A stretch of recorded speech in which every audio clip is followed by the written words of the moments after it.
আপনার যে উম, মানে একাডেমিক পড়াশোনা, তার মধ্যে যে আপনার যে প্রোগ্রামিং কোডিং শেখা বা সেগুলো জানা, সেটা আপনার সেটা আপনার লেখা একটা প্রসেস হিসেবে কাজ করছে, এটা আপনি একটা ইন্টারভিউতে এরকম বলছিলেন। প্রসেসটা যদি বলেন লেখালেখির। এটা এটা এটা এটা একটা থট প্রসেসের ব্যাপার আর কি। হুম হুম কাছিমগালা গল্পটার কনস্ট্রাকশন নিয়ে কথা বলা যায় তাহলে হয়তো অনেক কিছু ইয়ে হবে, কারণ কাছিমগালা গল্পটার সুবিধা হলো যে এটার চালু যে পদ্ধতি, গল্প বলার যে পদ্ধতি, সেটা অনেকটা আছে এখানে। হ্যাঁ, স্টোরি টেলিং, এটা একটা ভালো একটা স্টোরি টেলিং, মানে ফার্স্ট রিডিং এই জিনিসটা ধরা যাবে না। হুম বেশ কয়েকবার পড়ে আমি আমার কাছে ওই জিনিসগুলি ক্লিয়ার হচ্ছে, যেটা আমি তখন যখন লিখি তখন এই জিনিসটা ক্লিয়ার ছিল না। যে আসলে আমি তিনটা মরা নদীর গল্প বলতে চাচ্ছি, মানে জিওগ্রাফিক্যালি ওই তিনটা মরা নদী হলো, একটা হলো যে আপনার যেখানে বাংলাদেশের ইয়েতে চাঁপাইনবাবগঞ্জের কাছে একটা মরা মরা কাঞ্চন। হুম আরেকটা নদী হলো দিনাজপুরের কাছে মরা মরা মরা মরা পাগলা। আর হুম এর সাথে থার্ড গল্পটা মানে থার্ড নদীটা হলো মরা ব্রহ্মপুত্র। হুম হুম মানে ওইটা ওই ছোট ছোট দুইটা মরা নদী থেকে বড় একটা নদীতে আসছে, তিনটাই মরা। হুম এই গল্পের একটা ফ্লো হলো ওইটা, একটা মানে ব্যাকগ্রাউন্ড। আর একদম ফ্রন্টের যে ইয়েটা আর কি, মানে ফোরগ্রাউন্ডে যে গল্পটা, সেটা হলো যে একটা কাপলের গল্প। হুম হুম যে কাপল কেন একটা মানে কোনো একটা মানে অদৃশ্য কারণে এরা মানে ছেলেটা চায় যে ওদের কোনো সন্তান না হোক, আর মেয়েটা চায় সন্তান হোক, এরকম একটা অবস্থা। তো ওখানে মানে বোঝা গেল জিনিসটা যে ওই আসলে এখনকার মানুষের যে মানে সংকটটা আর কি, সেই সংকটটার মানে একটা জায়গা এখানে মানে টাচ করতেছি। কেন চাচ্ছে সে চাচ্ছে না সেটা ক্লিয়ার না। হ্যাঁ, কিন্তু চাচ্ছে না। পরে বোঝা গেল যে মানুষের ভিতরে যে অমরত্বের আকাঙ্ক্ষা, হুম হুম হ্যাঁ ওই জন্য মানুষের অমরত্বের আকাঙ্ক্ষার একটা প্রকাশ হলো যে একটা সন্তান নেওয়া। আর পাশাপাশি আরেকটা আকাঙ্ক্ষা হলো যে ও একটা কাছিম কে চায়, ও একটা কাছিম পালতে চায় আর কি, যে 300 বছর বাঁচবে। হুম তো এই এই মানে ছেলেটার চাওয়া একটা, মেয়েটা চাওয়া একটা, এই দুটো চাওয়া একটা ঘরের ভিতরে। যে ঘরটা হলো আবার একটা বিচিত্র রকমের, কিউবিস্ট এবং ইয়ে আর কি, মানে কিছুটা পিকাসো, কিছুটা ইয়ে মানে বিভিন্ন বিখ্যাত পেইন্টারদের যে পদ্ধতিতে মানে ছবি আঁকতো, সেই পদ্ধতিতেই আসলে গল্প মানে ইয়েটা স্টোরি রুম গুলির বর্ণনা তৈরি করা হয়েছে। আর এর পিছনে হলো পেইন্টার আছে, বিখ্যাত পেইন্টাররা। এটাকে আমি বলতে চাচ্ছিলাম যে এগুলো হলো যে যে মানে আমি একটা প্রোগ্রাম, একটা কোড করার পিছনে একটা হুম মানে একটা অ্যাপ তৈরি করার পিছনে যেসব মানে চিন্তা ভাবনা থাকে, যেভাবে পরিকল্পনা থাকে, ঠিক একটা কবিতা, একটা গল্প, কবিতা লেখার জন্য আমি ঠিক সেই ধরনের, সেই রকম মানে পরিকল্পনা করি আর কি। ডিসইন্টিগ্রেটেড মনে হবে, খোলামেলা, মানে মানে পরস্পরের মধ্যে কোনো সম্পর্ক নাই, রিলেশন নাই, কিন্তু আসলে সবটা মিলে যখন এটা জিনিসটা দাঁড়ায়, যখন একটা অ্যাপের মতো দাঁড়ায়, তখন বোঝা যায় যে আসলে এই জিনিসটা এরকম হচ্ছে। হুম তো হুম। এটা এটা আমার ইয়েটা ছিল, তাই মেথোডোলজি তাই। আরেকটা ইয়ে হচ্ছে যে মানে এটা আমার প্রশ্ন আর কি, সেটা হচ্ছে যে আপনার গল্পের মধ্যে দেখা গেল যে একটা লিস্ট, যেমন চাঁদের ব্লেডে আছে, তারপরে হচ্ছে যে আপনার বাবা নূরদিনের মধ্যে আছে, তাই না? শব্দ শব্দ শব্দ শব্দ বাক্য বাক্য, তারপর হঠাৎ একটা ব্রেক, মাঝখানে একটা চার্ট ঢুকে গেল বা একটা লিস্ট ঢুকে গেল। সো এইরকম একটা কম্পোজিশন মাথায় আসছে। এটা ধরেন মানে ওই আমার ইঞ্জিনিয়ার হওয়ার কারণে এটা হতে পারে, যে ইঞ্জিনিয়াররা যেভাবে রিপোর্ট যখন লেখে, আহা, মানে প্রফেশনালরা যখন কোনো রিপোর্ট লেখে, তখন ওটা নানান রকমের মানে ইয়ে তৈরি করে, মানে যুক্ত করে টেকনিক, আহা, কিছু চার্ট, কিছু লিস্ট, কিছু ইয়ে, সেটা সেটা এরকম একটা ব্যাপার। এছাড়া আরেকটা জিনিস আমাকে কাজ করছে, সেটা হলো যে আমার প্রিয় লেখকরা এরকম ব্যবহার করছে হুম বিভিন্ন রকমের। হুম হ্যাঁ, যে ওরা ওই গদ্যের মনোটোনাস গদ্য, আসলে গদ্য টানা, গদ্য পড়তে অনেক ব্রেক দিতে হয়, নানান রকম করে ব্রেক দিতে হয়, অনেক টেকনিক আছে, অনেক অনেক রকম করতে হয়। কিন্তু আমার আমার কথা হলো যে আপনি যখন একটা গদ্য লিখবেন, তখন আপনার নানান রকমের মানে এর ভিতরে মাংস মাংস ঝুলাই দিতে হবে আর কি। হ্যাঁ, আপনি যখন একটা গল্প লিখবেন, তখন আপনাকে নানান রকমের লোভ দেখাতে হবে। এগুলো হলো সেই লোভের জায়গাটা। কাছের বেলাতেই আছে। যেমন ধরেন আপনার যে অত্যন্ত সাধারণ একটি বিকেল, সেখানে আপনি পুরোটাই লিখলেন সাধু ভাষায়। সেটাও কি একটা এক্সপেরিমেন্টের জায়গা থেকে, যেমন ধরেন। হ্যাঁ, এটা এটা নিয়ে আমি ভাবছি, এই গল্পটা নিয়ে আমি কিছুদিন আগে ভাবছি। হুম। এই গল্পটা যেটা হচ্ছে মানে এবারে যে আমি ওই করতে গিয়ে এই যে নতুন করে এডিশন করতে গিয়ে আমি গল্পগুলোর ওই কিছু শব্দ চেঞ্জ করছি বললাম। তো তখন আমি এই গল্পগুলো আবার পড়া হয়েছে, তো এই গল্পটা বিশেষ করে পড়তে গিয়ে আমার মনে হলো যে এটার আসলে টেকনিকটা কেন আমি এরকম করে লিখছিলাম। হুম। তো তখন মনে হলো যে এটার ভিতরে যে একটা স্যাটার এবং এটার যে একটা তীব্র একটা ক্রোধ এই বিষয়টার উপরে, মানে এটা এটা এটা আসলে মানে এই গল্পের চেয়ে এটার বিষয়টা হলো বেশি জরুরি। তো যে ক্রোধটা আমি মানে দিতে চাচ্ছিলাম, সেই ক্রোধ দেওয়ার জন্য এই এই ভাষা ভঙ্গিটা এটা এটা ছিল উপযোগী, কারণ এটা এটা কোনো স্বাভাবিক গল্প না, এটা একটা অস্বাভাবিক একটা গল্প। এবং এই যে কন্টেক্সট গুলি ছিল তখন, মানে এইসব সডমি এটা সেটা এইসব উল্লেখ তখন তখনকার যুগে এটা খুব মানে আসলে ইয়ে ছিল, ঝামেলা ছিল। হ্যাঁ, হ্যাঁ, হ্যাঁ। হ্যাঁ। আর আমি যে ধরনের ভাষায় শুদ্ধতা মানে রক্ষা করতে চাই সেই সেই জায়গায় এগুলি কনফ্লিক্ট করে।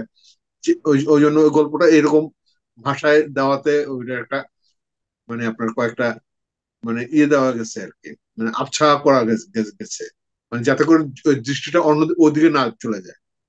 হ্যাঁ, এটা এটা এটার তীব্রতার দিকেই যাতে থাকে সময়ের এটা দিকে এটা আপনাকে হচ্ছে যে কনসিডার করতে হয়েছে। তবে মানে আমি এইভাবে লেখার পরে আমি যখন লেখা লেখাটা শেষ করলাম, তখন দেখলাম যে হ্যাঁ এই ভাষাতেই গল্পটা মানে ঠিক আছে। মানে এই গল্প যে গল্পটা আমি লিখতে চাচ্ছি সেটা এই এই ভাষাটাই মানে মানে চাচ্ছিল এটা। আমি একটা জায়গায় একটু পড়তে চাই, কারণ আহ, সেখান থেকে একটা ছোট প্রশ্ন আছে আমার, যেটা হলো আপনার বাসের চরিত্রনামা। বাসাতকে নিয়ে দুইটা গল্প লিখছি। হ্যাঁ, বাসে তো নিশ্চয়ই আপনার জানা ক্যারেক্টারই, বাসে হিরণ। হ্যাঁ হ্যাঁ, একদম আমার খুব প্রিয় একটা ক্যারেক্টার। সেখানকার ইন্টারেস্টিং ব্যাপার হচ্ছে আপনার বাইনারি, আপনি যে বাইনারি তৈরি করলেন। আচ্ছা, আমি পড়ি। জীবনের বিভিন্ন সময়ে ও, ও মানে হচ্ছে বাসেত, মোট 29 বার চিকন ও গম্ভীর, সরল ও সঙ্গীতপ্রিয়, শঠ ও গোস্বাপ্রবণ, মজনুন ও মজবুত, মজলিসি ও মৌন, ধৃত ও খালাসপ্রবণ, বোবা ও বিলাসী, কাষ্টা ও সাধারণ, মুমূর্ষু ও সুখী, পরিত্যক্ত ও সফল, হতাশ ও উদ্যমী, গবেট ও আনন্দিত, নাস্তিক ও দাতা, অলস ও ভাবুক, চোর ও সংসারী, ভিক্ষুক ও ভদ্র, ছিনতাইকারী ও সন্ত, দালাল ও পিতা, রুগ্ন ও ফর্সা, দালাল ও পিতা, রুগ্ন ও ফর্সা, ল্যাংড়া ও বাবুগোছের, ইট ভাঙাড়ি ও জামাই, ভাঙাচুরা ও ফিটফাট, ইতর ও প্রেমিক, মিথ্যুক ও মিতাচারী, মিতচারী, পলাতক ও রাজা, হেরোইন সেবী ও বাদশাহ, চাকর ও অভিনেতা, জানোয়ার ও অমানুষ, এবং নপুংসক ও সৃষ্টিশীল হয়েছে। তো এটা পুরো প্যারাগ্রাফটাই হচ্ছে একটা লাইন।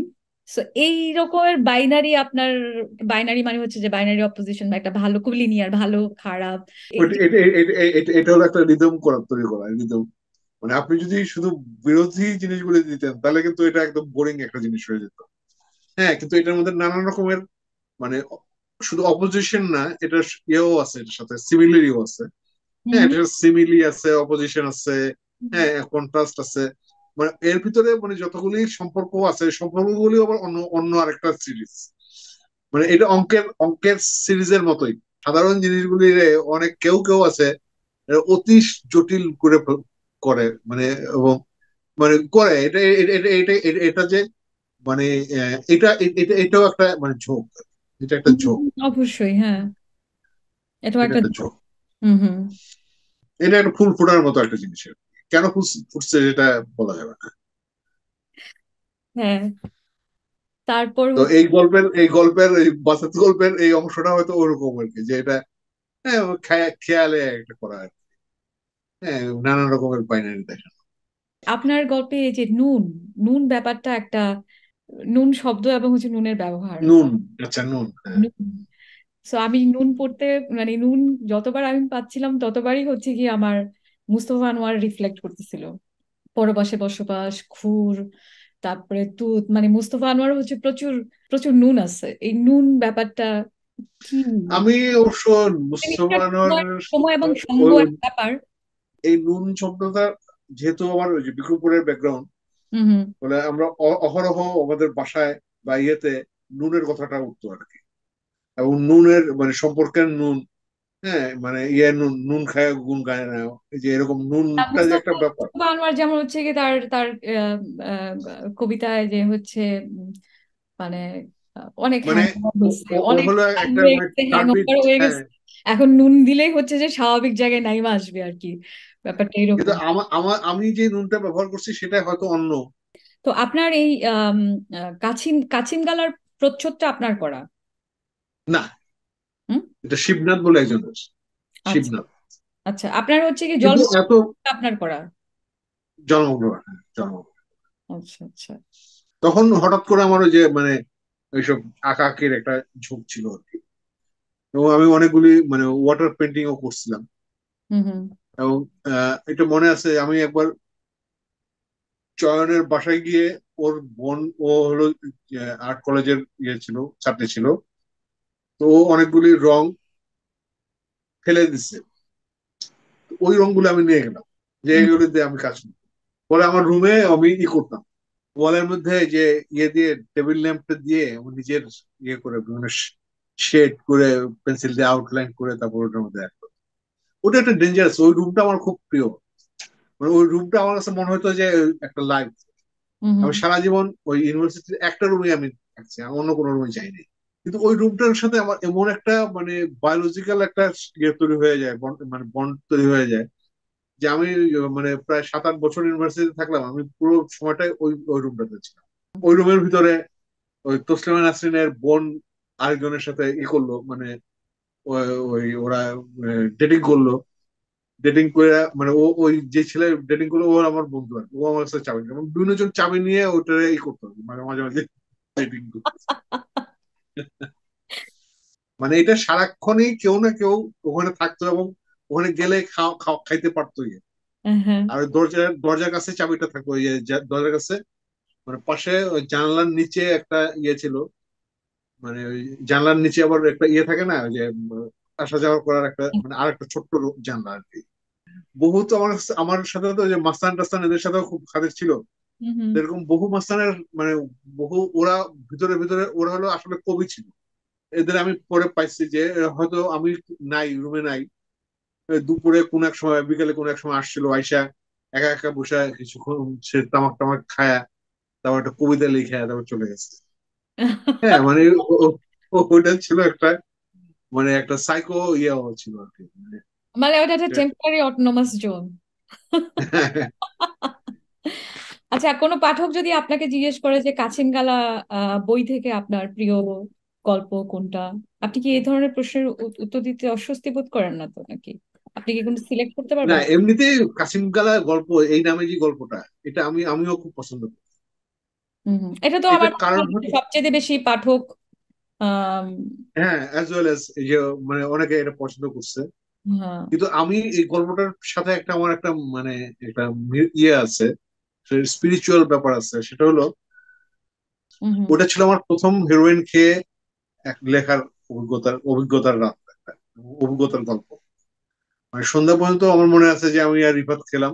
রাত হম 10টার দিকে ও চলে গেল, আমরা 10টা 12টার দিকে ও চলে গেল। আর তখন আমরা ওই শেষ ইয়েটা খাওয়ার পরে আমার একটা করে পোটলা নিয়ে নিতাম আর কি, যার যার জন্য।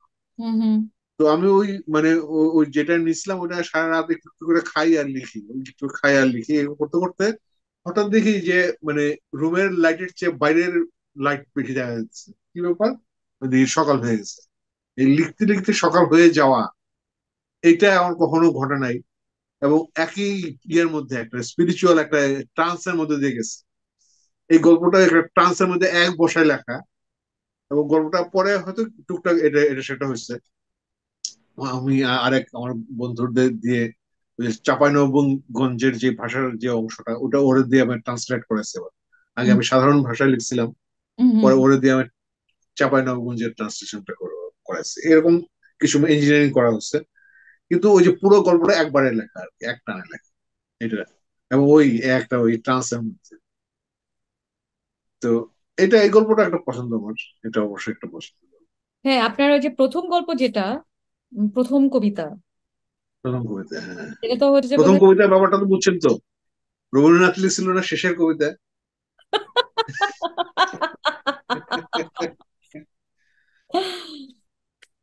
হ্যাঁ, এটা একটু কমপ্লেক্স আছে। মানে কমপ্লেক্স আছে মানে হচ্ছে যে একদমই লিনিয়ার না, ধরেন যে আপনার সুমনা এবং কান্তিকে বুঝতে একটু মানে আবার পড়তে হয়েছে এরকম? এবং কে যে কখন কি বলে সেটার সাথে মানে কোনো লিনিয়ারিটি নেই। হ্যাঁ। আর কারণ তখন তো আমি মানে লিখতাম হলাম ওই ধরেন প্যারা প্যারা লিখতাম। একটা হ্যাঁ। প্যারা লিখতাম, লিখলাম একদিন, আরেকদিন আরেকটা প্যারা, একটা কোনো গাজার আড্ডা লিখলাম, একটা হয়তো ওই শ্মশানে লিখলাম, একটা অমুক জায়গায় লিখলাম, অমুক জায়গায় একটা বাগ গার্ডেনে লিখলাম। হ্যাঁ, হুম মানে এরকম বিভিন্ন জায়গায় টুকরো টুকরো করে লেখা, যেহেতু জীবনের প্রথম গল্প, তো আমি জানতাম না যেটা মানে কিভাবে কি। হুম এবং হুম। যখন জোড়া দিলাম তখন জোড়াটাও হচ্ছে ওরকম ইয়ে আর কি। কিন্তু সবকিছু জোড়া দেওয়ার পরে একটা জিনিস হচ্ছে। এবং আপনার ওই যে অমৃত সুধা তার যে গল্পটা, সেইটাই কি হুম। আপনার হচ্ছে, আপনি কি প্রথম এখানেই কি তালেবেশ সৈকার ব্যবহার, সে না, নারীবাচক? সেটা ওই যে ইয়েতে, কাশিম গলায়। এই আহ অমৃত সুধা তার গল্পটার মধ্যে একটা মজা আছে। হুম হুম এটার ভিতরে একটা প্রচ্ছন্ন একটা মেয়ের উপস্থিতি আছে কিন্তু। হুম। ও হলো আমার অফিসের একটা কলিগ, অমৃত সিনিয়র সুধা কলিগ। কে আর সে, এখানে তো কোনো নাম নাই। তালিবেশ আর নাম নাই, দত্ত। নাই, হ্যাঁ। নাই। মানে আহ, ওটা ওটা ছিল আমি অনেকগুলি আমার প্রথম কাজ, মানে যে অফিসিয়াল যে কাজ, তার একটা এক্সপিরিয়েন্স ছিল বরিশাল। হ্যাঁ হ্যাঁ। ফলে বরিশালের বর্ণনা আছে অনেক কিছু। হুম হুম হ্যাঁ, তারপরে ওই মেয়েটার, তো ও খুব সুন্দর করে কথা বলতো আর কি।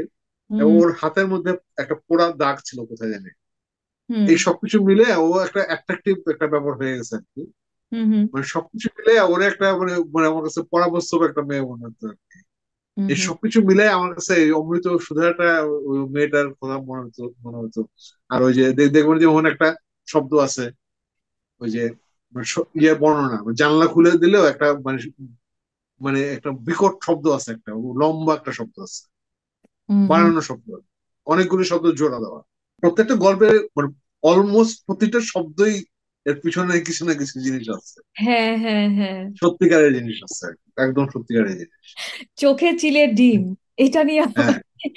আমি অনেক ভাবে হচ্ছে গিয়া, মানে ধর আমি হুম। কোয়েলের ডিম দেখলাম, হ্যাঁ কোয়েলের ডিম চিনি আমি, যে কোয়েলের ডিম আমার মাথা, মানে চোখে চিলের ডিম, চিল তো বড় পাখি, মানে চিলের ডিম, এটা আপনার আপনার মাথার মধ্যে এটা না কেমন না, কিন্তু এটা জমে কারণ আছে, গেছে? এটা হলো যে আমাদের একটা লোক ছিল, ওই যে একটা বিপ্লবী, পুরনো বিপ্লবী। হ্যাঁ।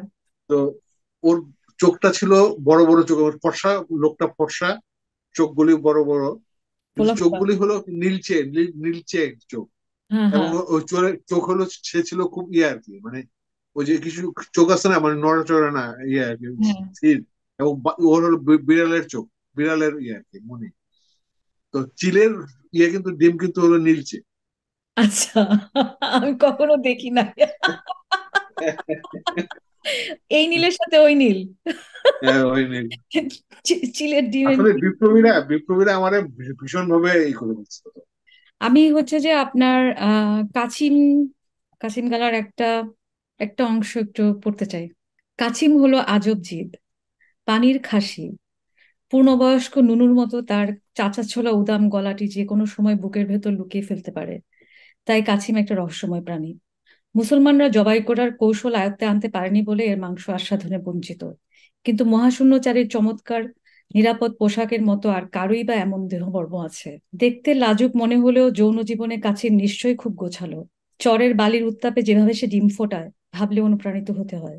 প্রার্থনায় উবু হওয়া মানুষের মতো কচ্ছপের আদিগন্ত অবনত ভাবে পানি, আকাশ ও ভূমিরেখার মধ্যে একটা অপার্থিব কামনা জাগিয়ে তোলে।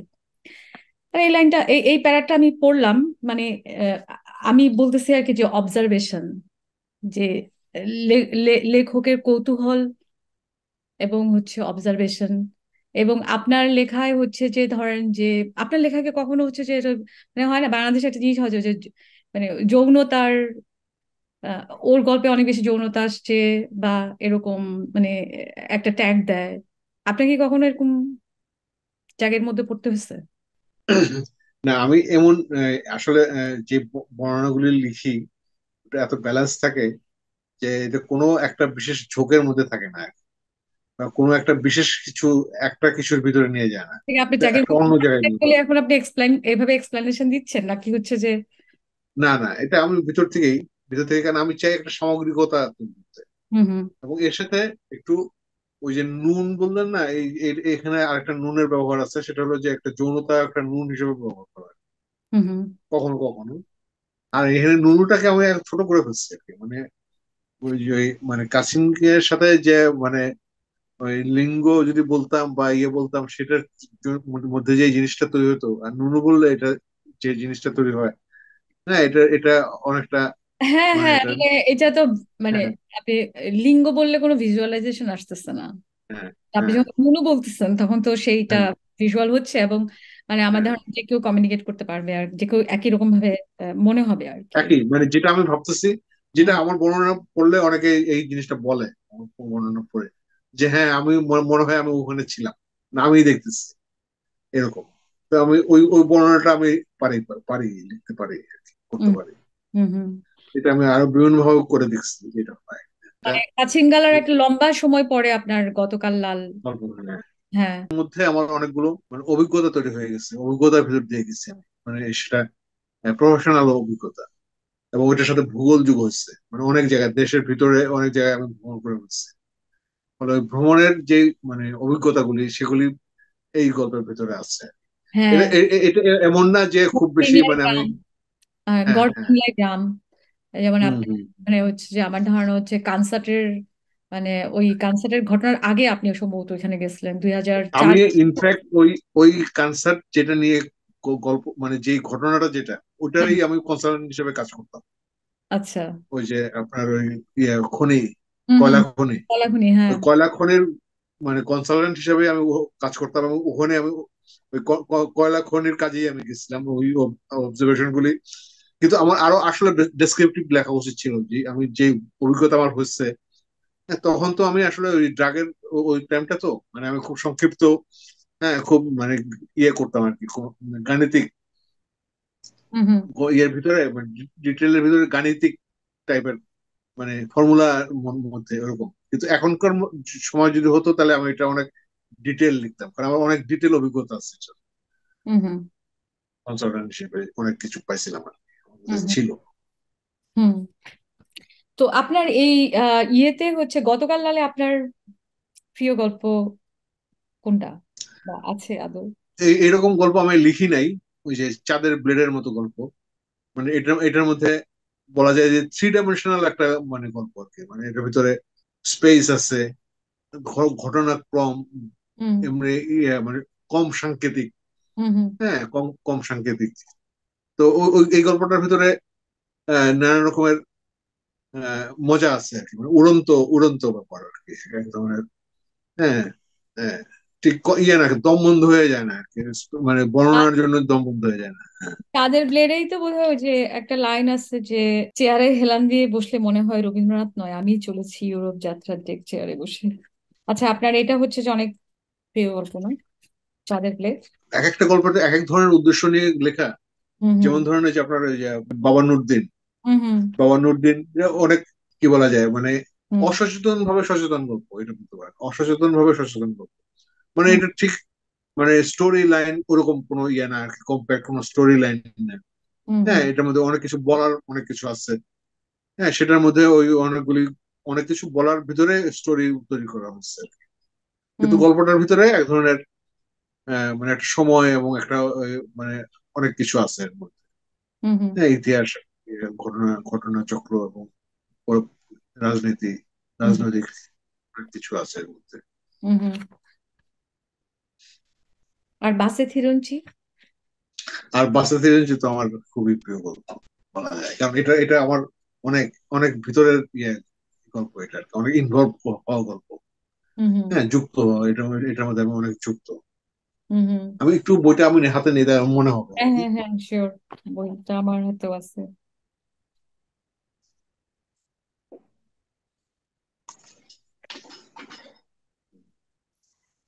এটার আর ন্যারেশন ভীষণ টান টান। এটা এই যে এটা দেখেন না ইয়েটা, এই যে এটা প্রচ্ছদ। কভারটা, আমি বোধহয় গতকাল লালের, হ্যাঁ দেখছি আমি এটা। হ্যাঁ। এটা এটা হলো যে আমানকে দিয়ে করা। তো আমান হলো তখন কিশোরগঞ্জে মানে কিছু না করে একটা মানে হতাশ টাইপের, হাফ হতাশ হাফ এরকম একটা অবস্থা আর কি। হ্যাঁ। মানে ও আঁকতেই চায় না, অভিমান টভিমান এটা সেটা নিয়ে ঢাকায় ফিরে কিশোরগঞ্জ ফিরে গেছে। তখন ওরে বললাম যে এই করতে হবে, ওরে আমি এতগুলো মানে রং কিনে দিলাম, কিশোরগঞ্জ থেকে রং কিনে দিলাম। এবং সে তখন ওই ঘুরে বেড়ায়, বিড়ি খাই করে, এরকম আর কি, ইয়ে আর কি, মানে খুব একদম একটা মানে ইয়ের মধ্যে আসছে আর কি। তারপর ওরা মানে ই করে আর কি, দিয়ে তারপর বললো যে এটা ই করতে হবে, বইয়ের কভার হবে, এবং এটার মধ্যে একটা কাটা কাটা ব্যাপার থাকতে হবে আর কি। মানে তো ওই কাটা কাটা ব্যবহার করছে আর কি, কিছু নুন যোগ করছে। এই যে চাঁদের ব্লেড, বাসাত হিরঞ্চি, হুম। বাবা নুরদিন, এগুলি তো মানে ইয়ে আর কি। আহ আবুল সুন্দর, আবুল সুন্দর গল্পটা একটু অন্যরকম। এই যে আবুল আবুল সুন্দর সুন্দর থেকে, গল্পটা আমার অনেক পছন্দ হয়েছে। হ্যাঁ হুম, হ্যাঁ, হুম। মানে এটা মানে সহজ মানে এটাই মনে হয় আপনার আনারসের চোখ, আপনার হ্যাঁ হ্যাঁ হ্যাঁ, আনারসের চোখের প্রতি যে ওই ওই ওই ওই ওই গল্পের একটা সময়টা থেকে, ওই সময়টা থেকে না? আচ্ছা। ওই সময়টা থেকে। এখানে আপনার আর বাস্তবের মধ্যে ওই ওই ইয়েটা, যে একটা ইয়ে আছে, একটা রেফারেন্স, রেফারেন্স বা হচ্ছে যে কি বলবো, যে ওই লাইনটা, প্রাণের দোস্ত লায়েক আলী অতি লায়েকি চাল মারতে গিয়া গোপনে যে প্রাণ ভ্রমরা বন্ধক রেখেছে পপি কসের কাছে। মানে বাস। এটা অন্য, এর বাইরের লোকজন এটা বুঝতে পারবে না যে এই জিনিসটা কি, হুম। গল্পটা কি নিয়ে, মানে এই বর্ণনাটা নিয়ে। এখানে আরেকটা গল্প আছে, উত্তম ভাইগরা। হ্যাঁ। এই গল্পটার ভিতরে কিন্তু অনেকগুলি ক্যারেক্টার আছে যেগুলি হলো মুস্তফা আনোয়ার সম্পর্কিত। মুস্তফা আনোয়ার, তারপর হলো যে ওই তার বন্ধু, ওই ইয়ার পুরান ঢাকার বন্ধুটা, সে আছে। সে তার একটা গোপন প্রেমিকা ছিল ইয়েতে, রাজশাহী থাকতো তখন। হুম, ওই ভদ্রলোক প্রতি মাসে একবার করে যেত, এবং তখন রাজশাহী যাওয়া আসা কিন্তু খুব কঠিন ব্যাপার ছিল আর কি। ওইটার বর্ণনা আছে যে এরকম ইয়েতে ওই ফেরিতে যাওয়া, ফেরি থেকে আবার ইয়ে পার হলো। মানে এই যে একটা সময়, ওই সময়টা ওই ইলিয়াস ভাইয়ের কিছু সময় মানে ওই সময় নিয়ে গল্প লিখছে, সেটা একটা জিনিস। এরপরে এটাই হলো শেষ ইয়ার কি, এরপরে আর ওই সময়গুলি ছিল না, মানে এগুলি শেষ, লস্ট, লাস্ট ইয়ার কি, এই মানে ক্যারেক্টার গুলি এবং এই সময়গুলি হুম, হুম। অ্যানালগ সময় আর কি। আপনি কি রনুর কথা বলতেছেন? রণ, রণ, রণপা চৌধুরী, রণ। আপনার আপনার গল্পের সব আমার কাছে অনেক বেশি ইন্টারেস্টিং লাগে হচ্ছে যে আপনার শব্দ, কিছু কিছু জায়গায় আপনি অনেকগুলো শব্দকে এক করে দিয়ে একটা শব্দ তৈরি করলেন, যেটা হচ্ছে যে মানে আমি তো আপনাকে মানে এটা অসংখ্য শব্দ এবং অসংখ্য হচ্ছে যে ফ্রেজ এবং হচ্ছে যে আপনার আহ কি বলে যে আপনি যে নাউন করে ফেলছেন, ধরেন আপনার ফটোগ্রাফার কাম সামথিং, ধরেন যে একটা ইয়ে আছে, এটা হচ্ছে সেতে কিন্তু এখন যারা গল্প লেখে, মানে আমার কাছে আশ্চর্য লাগে যে এগুলোই একটা ফ্রেজ আপনার যৌথ সমবেত একা, যৌথ সমবেত একা মানে কন্ট্রাস্ট, কম্বিনেশন। হ্যাঁ, বলেন আপনি। না, ঠিক আছে, মানে এখনকার সময় বলা দরকার নেই এগুলি, না, আরেকদিন কিন্তু আমরা আরেকটা এখন session। সময়ের গল্পের মধ্যে আসতেছি। আপনি গতকাল লাল নিয়ে বলতেছিলেন আর কি যে মানে এই গল্পগুলি আমি এটুকু বলতে পারি, এই যে 20 23 24টা গল্প আমি লিখছি সারা জীবন। এই গল্পগুলি পড়লে বোঝা যায় যে এটা বাংলাদেশের গল্প, এটা ঢাকা শহরের গল্প, এবং হুম, একটা বিশেষ সময়ের গল্প এটা, মানে সময়টা এটার হুম। মধ্যে আছে, এটুকু বলা যায় আর কি। আপনার অগ্রন্থিত গল্প হিসেবে যেটা আছে আমার বন্ধু এনাম, সেটাও তো তাই। হ্যাঁ হ্যাঁ, সেটা, হুম, হুম। সেটাও এক ধরনের মানে ইয়ে আর কি, আমি ওইটাও ভালো গল্প। হ্যাঁ হ্যাঁ, আমি আপনাকে তো একবার বলছিলাম যে যে বাসে হ্যাঁ থিরঞ্জির হ্যাঁ, সাথে আমার একটা, আমার বন্ধু এনামের, এনামের একটা মিল মিল মানে যে ওই যে মানে থাকাথাকি জায়গা আর কি, বস্তি, কনটেক্সট। ওই ওই আমার বন্ধু বাসাত হিরঞ্চি থেকেই আমার আসলে ওই বস্তির বর্ণনাটা, ওই আমার বন্ধু এনামের মধ্যে, মানে এনামের গল্পটা অন্য আরেকটা হ্যাঁ, পার্সপেক্টিভ। হ্যাঁ, হ্যাঁ, হ্যাঁ, হ্যাঁ। মানে ওটা কিছুটা ইয়ে ছিল, মানে আর্মিকে এই করার জন্য কিছুটা ছিল আর কি। হ্যাঁ। মানে এটা কি আপনার মানে ইন্ডিয়ার বিদ্রোহে? ওরে নামায়া, ওরে নামায়া ওই বস্তিতে নিয়ে আসা পর্যন্ত গল্পটা ছিল আর কি। মানে একটা আর্মি, স্মার্ট আর্মি অফিসারকে বস্তির মধ্যে আইনা অসহায় করে ফেলানো, এটা ছিল একটা ইন্টেনশন। এবং আমি সত্যিকার ভাবে, কারণ আমাদের এইটিজে যারা আমরা বড় হয়েছি, হ্যাঁ। তাদের একটা প্রবল বিরোধী ছিল, সামরিক বিরোধী একটা ব্যাপার ছিল। তো তো এটা তো অনেক ভাবে অনেকে করছে, কিন্তু আমি এই গল্পটার ভিতরে ওইটা মানে খুব ছোট মাপের, কিন্তু এটার ভিতরে ওই ইয়েটা আছে, হুম হুম। মানে প্রতিশোধটা আছে। প্রতিশোধ। তো আপনি যে, একদম। হ্যাঁ আপনি সে, সে কে কেন তালেবের সহায়িকা সে? হুম। প্রথম প্রশ্ন হচ্ছে যে আপনার একটা নারীবাচক সে তৈরি করার আগ্রহ বাংলা ভাষায় তৈরি হলো কেন? এখন এটা মানে অনেকগুলি মানে ডাইমেনশন আছে। মানে এটাকে আপনি মানে পজিটিভ এবং নেগেটিভ দুটোই দেখতে পারেন। আপনি নেগেটিভ বলবেন যে হ্যাঁ, যেখানে নারীকে আমরা সমান করে ফেলতেছি, হ্যাঁ সব নারী এবং পুরুষকে এক এক করার জায়গায় নিয়ে যাচ্ছি, সেখানে কেন আমি নারীকে এখানে আলাদা করবো? হ্যাঁ, কেন আবার নতুন করে এই সময়ে এসে আবার এরকম একটা নতুন শব্দ প্রবেশ করতে হবে? এটা মানে এটার বিরুদ্ধে আমি যেটা বলবো, বিরুদ্ধে না মানে এটার সাপ্লিমেন্ট হিসেবে আমি যেটা বলবো সেটা হলো, প্রথমে যেটা বলবো সেটা হলো যে বাংলা ভাষার এটা একটা ছিল, মানে একটা খুঁত ছিল বলা যায়, হুম হুম। অসম্পূর্ণতা ছিল। আপনি কি যে ইংরেজিকে এটা স্ট্যান্ডার্ড ভেবে বলছেন বাংলা ভাষায়? ইংরেজি না, ইংরেজি না, আপনি এটা আমি অনেক দেখছি ভাষাতে যে কিন্তু জেন্ডার স্পেসিফিকেশন নাই আবার। নাই, কিন্তু অনেক ভাষাতে, অনেক প্রাচীন ভাষাতে এটা আছে। হুম হুম। যেমন আরবি ভাষাতে আছে এটা। হুম হুম। হ্যাঁ, মানে আমি সাহসটা পাইছি ওই জায়গা থেকে, যে অন্যান্য অনেক প্রাচীন মানে বিস্তৃত ভাষার মধ্যে অনেক স্পেসিফাই করা আছে। এমনকি এটা সংস্কৃত ভাষাতে এটা আছে। হুম হুম। তো সেটা বাংলা ভাষায় এটা থাকাটা খুব জরুরি ছিল। তো সেই হিসেবে আমরা অনেক কিছুকেই আমরা মানে একটা দীর্ঘিকার যোগ করি, একটা যোগ করি, একটা নারীবাচী বাচকতা যোগ করি। হুম হুম। একটা মানে একটা অব্যয় কেন থাকবে না, যে যেটা মানে একটা শব্দে। আর যেহেতু আমি গদ্য লিখতে গিয়ে আমি বুঝতে পারলাম যে এই এই তিনি মানে সে এবং সে করতে গিয়ে সে মানে তো একটা সর্বনাম। হ্যাঁ, অনেক কিছু করতে হয়, অনেক কিছু লিখতে হয়। হুম হুম। মানে বর্ণনাটাকে ই করে ফেলায়, মানে আনস্মার্ট করে ফেলে।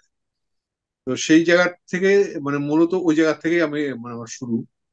পরে এটা মানে এই জায়গায় মানে এই জায়গায় এখন আরেক জায়গায় আরেকটা কনটেক্সটে যদি আপনি দেখেন, যে আমাদের দেশের যে নারীর যে অবস্থাটা, ওকে আগে দাঁড় দাঁড় করায় নিজের পায়ে নিজের ইয়েতে নিজের মেরুদণ্ডের উপরে দাঁড় করাতে হলে ওর একটা নিজস্ব শব্দ দরকার আছে। আগে দাঁড়াবে, তারপর ও ইয়ে হবে, একাকার হবে। তখন দুই শব্দ মিলে আবার এক স হবে। কিন্তু আগে তার নিজস্ব শব্দ শটা দরকার। হ্যাঁ, আগে সে নিজস্ব সে হওয়া দরকার। তো এই জায়গাটায় এটার একটা পজিটিভ জায়গা আছে আর কি। আপনি কি নিজেকে ফেমিনিস্ট মনে করেন? ফেমিনিস্ট আমি মোর দেন ফেমিনিস্ট মনে করি। মোর দেন মানে ফেমিনিস্ট? ওর যে ওর আগে সমতার যে জায়গাটা, মানে ওটা ওটা হলো আমার আমার দরকার। আমি কাউকে ছোট বড়, ওই যে আমার ওই যে পুরুষ প্রেমে আমি কবিতার মধ্যে এইসব জিনিস আছে। হ্যাঁ, যে নারীকেও যদি আপনি মানে ই করেন, ক্ষমতাবান করেন, সে পুরুষই হয়ে যায়। হুম হুম। মানে ওই জায়গাটা কিন্তু ওই শেষ পর্যন্ত ওই এক জায়গায় একটা একটা জায়গাতে চলে যায়। তো হুম আমি হুম। সেই একটা জায়গায় যেতে দিতে বলছি না, আমি বলছি যে এই বহুত্তরের মধ্যে দুইটার মধ্যে হলো এটা শক্তি। মানে ও মেয়ে মানে নারী নারীর মতো নারী হবে, আর হুম পুরুষ হুম। পুরুষের মতো হবে, তাইলে এই জিনিসটা মিলে একটা জিনিস হবে। দুইটাকে এক এক হতে হবে না। বৈচিত্র্যটাই হলো এটার ইয়ে,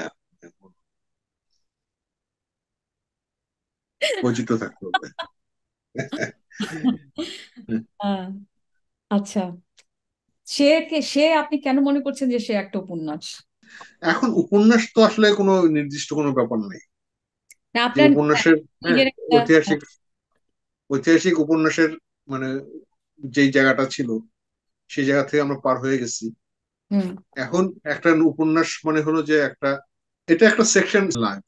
হ্যাঁ, এখন সে একটা পার্ট একটা একটা পার্ট দিতে পারে, সে একটা মানে অনেকগুলি পার্ট দিতে পারে। হ্যাঁ, এটা সে একটা ওই যে মানে 100 বছরের গল্প হতে পারে, আবার তার এটা একটা সিজনের গল্প হতে পারে। হ্যাঁ, একটা মানে ধারাবাহিক একটা একটা বিষয়ের গল্প হতে পারে। মানে এটা হলো যে আপনার মানে পড়তে পারার মধ্যে এটার এই জিনিসটা বোঝা যাবে। যেহেতু এটা গল্প না, মানে এখানে একটা গল্প না, এটা অনেকগুলি গল্প আছে, সেই জন্য এটাকে উপন্যাস বলা যায় আর কি। আচ্ছা, যেহেতু অনেকগুলো গল্প আছে সেজন্য আপনি এটাকে উপন্যাস বলছেন। হয়তো এটা আমি বড় লিখতে পারতাম, আমি বড় না লিখে আমি এটাকে কম্প্যাক্ট লিখছি। হুম হুম। এটা আমার সময়ের জন্য, আমি আমি মনে করি যে এই সময়টায় আসলে ওই সব বড় ধরনের জিনিসের সময় না এটা। আপনি আরো একটা কথা, আমাদের আগের আড্ডায় আপনি আরো একটা কথা বলছিলেন, যেটা হচ্ছে যে তালেবের সহায়িকা শেষ সে সে আপনার আপনার যে উপন্যাস, সেটা আপনি বলছেন যে হচ্ছে যে এই সময়ের পাঠকরা বুঝতে পারবে না, বা এটা ভবিষ্যতের পাঠকের জন্য, এরকম একটা কথা বলছিলেন। সেটা কেন? ওই ঢাকা শহরের কথা ভেবে বলছি। হুম হুম। কারণ যেহেতু আমাদের এখানে মানে মানে এই পাট জিনিসটা খুবই মানে নড়বড়ে, হুম হুম। মানে যারা আমার গল্পে গল্পে অভ্যস্ত তাদের কাছে এটা কোনো সমস্যা না। হুম হুম। কিন্তু যারা নতুন পাঠ শুরু হয়েছে, যারা ধরেন ইয়ে হুমায়ুন আহমদ পড়ে যারা পাঠ শিখছে, তাদের জন্য এটা সমস্যা। তাদের তাদের কথাটা ভেবে এটা আমি বলছি যে ভবিষ্যতের। আর হুম যারা আমার গল্পের পাঠক তাদের জন্য এটা সমস্যা না। হুম। আপনার আপনার সেতে হচ্ছে গিয়ে আপনি অনেক টিকা ব্যবহার করছেন, ফুটনোট। এই টিকা ব্যবহার করলেন কেন আপনি? এটা, হ্যাঁ এটাও করলাম, এটা এটা এক এক ধরনের উদ্দেশ্যমূলকই। কারণ যে বিষয়গুলো নিয়ে আমি লিখছি সেই বিষয়গুলোকে আমি আবার একটু করতে চাই আর কি। মানে একটু মানে ওরা ওই যে মানে ফেসবুকে এখন এই যে হাইলাইট হাইলাইট করে অনেকগুলা না। অনেকগুলা টিকাতে মনে হচ্ছিল কি আপনি রিহাবের কিছু আহ শব্দকে এক্সপ্লেন করছেন আর কি, মানে রিহাবের কিছু জিনিস, কিছু শব্দ। হ্যাঁ, মূলত তাই, মূলত তাই, এটা রিহ্যাবের জিনিসটাই। কারণ রিহ্যাব নিয়ে আমি অনেক বেশি লিখি নাই। টক্স কি, গোসল করা, আপনার গোসল করা শব্দটা একটা ছ দিয়ে আর একটা দন্ত স দিয়ে আছে। সেটা আমার কাছে মনে হচ্ছে কি যে, আমার তখন এই প্রশ্নটা আসছে কি যে, মানে লেখার ফ্লোর মধ্যে চলে আসে। ধরেন আমরা আমরা আমরা গোসলও বলি, গোছলও বলি, গোসল গোসল গোসল। সো ব্যাপারটা কি এরকম ফ্লোতে যেটা আসছিল সেটা? এরকম হতে পারে, কারণ এই এই বইটা যখন হয় তখন ওই মানে ওই প্রুফটা আমি ঠিক ওইভাবে মন মতো করে আমি দেখতে পারি নাই। কারণ এটা একটা চোখ দিয়ে দেখছি, তো আমিই দেখছি শুধু। এটা একটা সেকেন্ড আই দিয়ে দেখলে হয়তো এই ইউনিফর্মিটিটা তো বানানোর, হুম যেটা হুম। আমি পরের বইগুলিতে করছি, এবং এখন থেকে যেগুলি করব সেগুলি ওই রকম মানে মানে এটা দুইটা হচ্ছে তিনটে প্রুফ। প্রফেশনাল ইয়েতে, মানে আমি এখন নিখুঁত ভাবে করতে চাই আর কি। আচ্ছা। তো এইটাতে একটা ইয়ে তৈরি হয়, মানে আপনি যে যে যে জায়গাটা বললেন ওই জায়গাটাও আমার আছে, মানে আমি আমি শব্দের বানানে ওইটাই ব্যবহার করি, ওই যে মানে যে ওই সিচুয়েশনটা কে ভাবছে তার উপরে বানানটা তৈরি করে, এগুলি এগুলি ঠিক আছে। কিন্তু এগুলিতে সমস্যা হয় কি, এগুলিতে সমস্যা হয় যে আমাদের যে নতুন যে রিডাররা, ওই হুম রিডাররা আসলে ঠিক ট্রেন না। তো যেহেতু অন্য একটা ট্রেনিং চলতেছে এখন, ফলে এই মুহূর্তে ইমিডিয়েট যে ইয়ে হিসাবে আমি চাই না এই ডাইমেনশন গুলি করতে, আর আর আর আর আর প্রমোট করতে চাই না। হ্যাঁ, যেটা আমি আমার গল্পের মধ্যে করছি কিন্তু সেটা আমি আর প্রমোট করতে চাই না। হ্যাঁ, আমি এখন চেতেছি যে যেহেতু আমি মানে আরো অন্য অন্যরকম লিখতেছি, লিখবো বা লিখতেছি, হুম। সেই জন্য ওই ডাইমেনশন গুলি আমি এখন আপাতত ভাষার ডাইমেনশন গুলির চেয়ে বাকি ডাইমেনশন গুলি। হুম হুম। আপনার তো হচ্ছে যে এই এই যে স্পেশালি শের এই যে ফুটনোট, সেই ফুটনোটে আমার তো মনে হচ্ছে ডেভিড ফস্টার ওয়ালেসের ওই যে ইনফিনিটি জেস্ট, আপনাকে আমি বলছিলাম এর আগে যে, এবং হুম। আমি এটাও আমার কাছে খুবই আশ্চর্য লাগছে যে সেটা হচ্ছে যে মানে ইনফিনিটি জেস্টে আসলে হচ্ছে কি অনেক, মানে ওখানেও হচ্ছে অনেক ড্রাগ এবং অনেক রিহ্যাবের ব্যাপার স্যাপার আছে আর কি। এবং সেটা সেটা আমার কাছে একটু ইন্টারেস্টিং লাগছে, কারণ ওইটাও নাইনটিজ এর, আপনার নাইনটিজ এর গল্পের মধ্যেও এই জিনিসটা হুম। দেখা গেছে আর কি। তো একটা মানে মানে দুইজন দুই ভৌগোলিক সীমারেখার মধ্যে থেকে, মানে ও তো হচ্ছে আমেরিকান, সো হচ্ছে যে একইভাবে, মানে এটাকে এটা তো আসলে সময় না, মানে এই যে এই কনটেক্সট গুলি চলে আসছে এবং যেটা হচ্ছে রিয়েলিটিতে মধ্যে আসছে, এবং সেটা আপনার শব্দের মধ্যে আসছে। এ- এটা তো সময় না? এটা এটা এটা নিয়ে আমার একটা প্ল্যান আছে। এটা হ্যাঁ। নিয়ে আমার একটা প্ল্যান আছে যে ড্রাগ নিয়ে লেখা। সেটা হলো যে আমি ওই যে যেটাকে আমি মানে পার্সোনাল রাইটিং যেগুলি করতেছি, ওই যে দিঘলি যেটা লিখছি, হুম হুম। মানে বিভিন্ন চ্যাপ্টারের উপরে আমার আমার জীবনের টাইমের উপরে, আমি পরে চিন্তা করলাম যে এটাকে আমি মানে এই যে এই মানে ফিকশনের এই এইভাবে না লিখে ওই ফরম্যাটে আমি লিখবো। মানে আমার এক একটা পেজের সাথে অ্যাসোসিয়েটেড জিনিসগুলো হুম হুম। করে লিখবো আর কি। যে একই সাথে আমি এই যে চাকরির জন্য ঘুরতেছি, এই করতেছি, এক্সপিরিয়েন্স হতেছে, নতুন সাথে ইয়ে হতেছে, হুম এবং হুম একই সাথে সাথে মানে ওই যে খামার বাড়ি করতেছি এবং এর সাথে ডাক করতেছি, মানে এই যে কন্ট্রাস্ট মানে ইয়ে হইতেছে, হুম ওইটা ছাড়া এটা জমবে না। নাহলে এটা যে কোনো একটা ডাকের গল্পের মতো হয়ে যাবে। হুম হুম এটা লিখতে গিয়ে আমি জিনিসটা বুঝতে পারলাম আর কি। মানে আমি যেমন আমার একটা মানে ইয়ে ছিল, লোভ ছিল যে ওই যে রিহ্যাব নিয়ে লিখবো। তো হুম রিহ্যাব নিয়ে লিখলে যেটা হয় যে এটার মানে পুরো কন্টেক্সটটা বোঝা যায় না। হুম হুম হ্যাঁ, যারা লিখছে তাদের মানে ওরা ওদের সোসাইটি অনেক ইয়ে করছে, অনেক ম্যাচিওর সোসাইটি। হ্যাঁ, ওরা অনেকে অনেক মানে সবাই ব্যাপারগুলি জানে, হুম যে জন্য ওদের গল্পগুলি মানে করতে পারে। কিন্তু আমাদের এখানে ম্যাচিওর সোসাইটি না তো। হুম হুম ফলে এই সোসাইটির ভিতরে এই যে যে ম্যাচুরিটি আছে এবং যে ম্যাচুরিটি হবে, এটার উপরে মানে ভাঁজ দিয়ে দিয়ে জিনিসগুলি করতে হবে। হুম হুম।